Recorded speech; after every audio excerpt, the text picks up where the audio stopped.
probably going to do it. I had a book I was going to give her, but something came up. She has a really close friend who lives just down the road, and her friend's dying. She's at home. She's got a hospital bed. They have hospice coming in a couple times a day, maybe.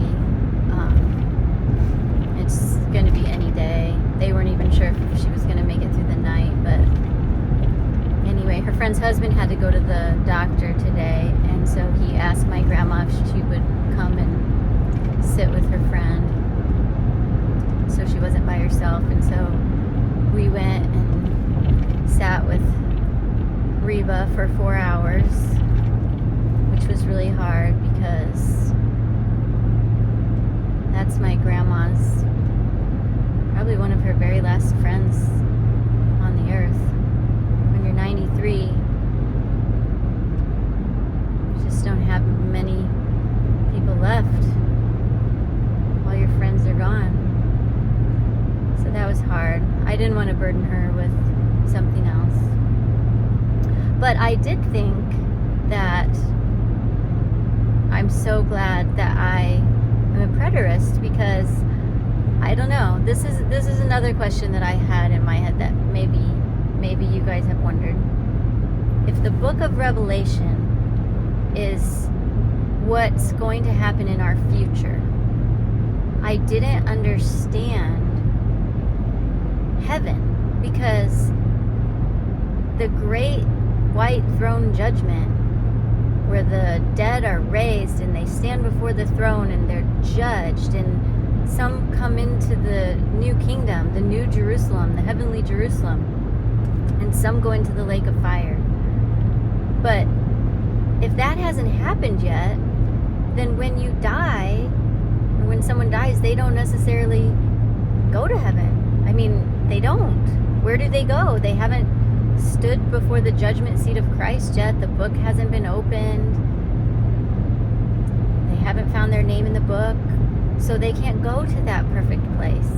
So where are they?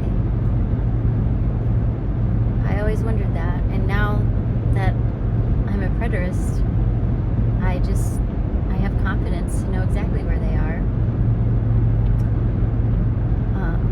Anyway, so I wanted to tell you a couple stories about what happens when you aren't sure about Matthew 24:34, where Jesus said that all the signs that he had just talked about were going to take place in the first century generation. When you get to that verse that says, I tell you the truth, all these things will take place in this generation, or before this generation passes away. So when you're in church leadership and you're not really sure what to do with that verse, some interesting things happen. So just a couple quick stories that are kind of funny. We had started attending this new church, and it's a church that goes verse by verse through the Bible. That's great. And they were going through the book of Luke, and had been for like over a year. And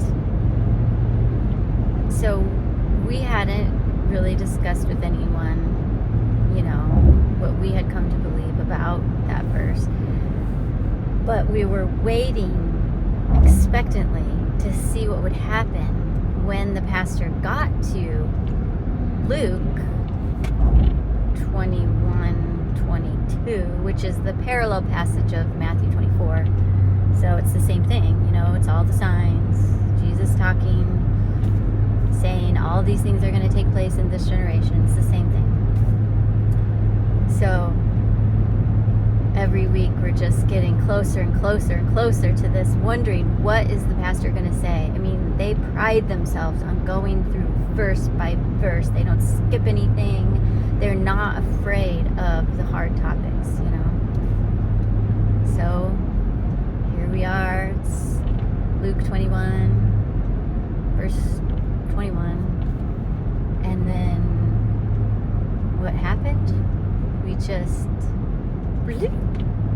right on to verse 23. Just skipped it.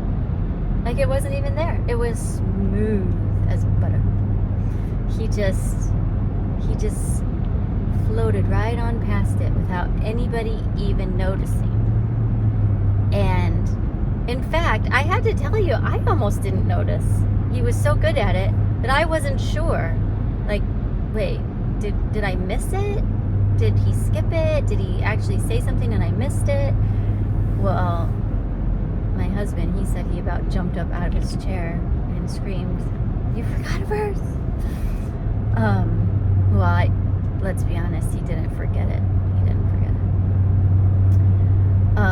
But we actually, at this church, they record the sermons, so you can go back and watch them. So we did go back and confirm that, indeed, there has been a verse that was skipped, and it was Luke 21, is it 32?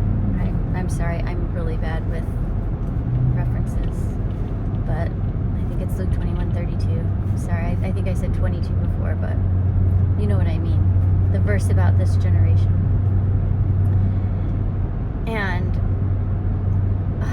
I think he might have asked, like, why did you skip that verse? Or maybe it came up later in our meeting with the other pastor.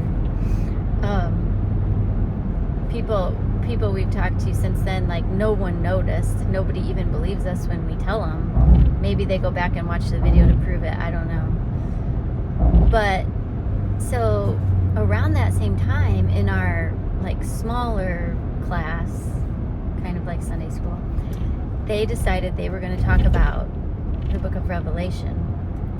And they did list the different views on Revelation. Our church doesn't take a firm stance. You can be amillennial, you can be dispensational, you can be post-millennial. All fine. Preterism, preterist, not even an option. It doesn't exist, apparently.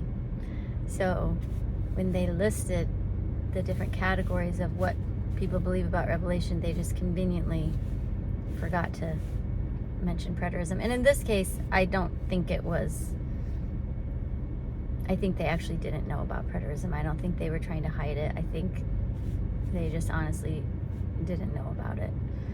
Because later, after meeting with someone from that class, they did mention that there is this other group of people that believes that parts or all of the prophecies in the book of Revelation and in the Olivet Discourse have been fulfilled.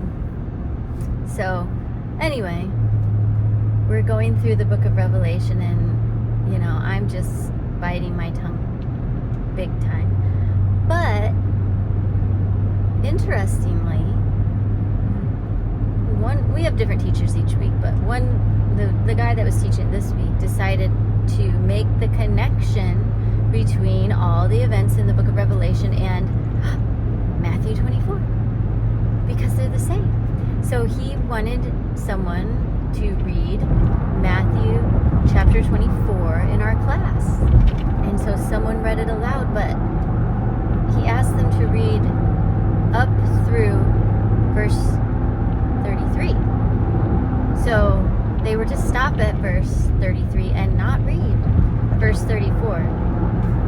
So you can imagine, I don't know if you've ever started to just like get kind of hot, like I wouldn't call it anger. I just physically felt my skin turning hot as they were reading through Matthew, and I knew they were approaching this verse that says this generation, but I knew they weren't going to read it.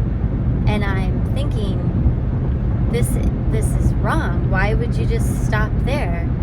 And of course, as commanded, the person reading stopped at verse 33, and then my husband just kept on going. He just kept on going. He read unauthorized verses at church. Well, you can imagine that we're the weird people now. Suddenly people don't really want to sit at our table.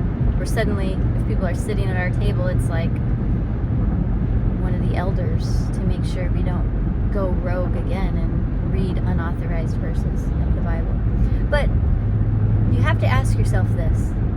Why?